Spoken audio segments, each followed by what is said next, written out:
طالبانو کونړ کې پاکستاني ځواکونه شاتګ ته اړ کړي ده چې څنګه نو جزئیات همدلته وګورئ او چینل سبسکرایب کړئ.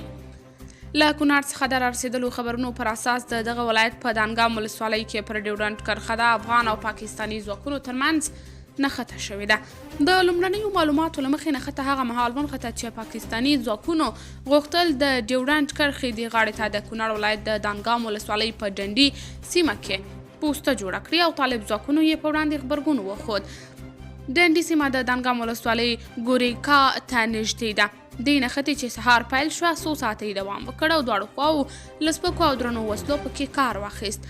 خو وروستي راپورونه وایي چې جګړه درېدلې او پاکستاني پوځیان هم د افغانستان په خاوره کې د پوستې د جوړولو کار درولی دی.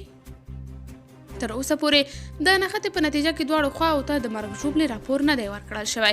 طالب سرچینو ویلي چې د سرحدي قانون له مخې پاکستان حق نه لري چې د ډیورنډ کرښې ته څیرمه پوځي تاسیسات جوړ کړي. نو د همدې لپاره یې پاکستاني ځواکونو ته د یاد اقدام اجازه نه ده ورکړې.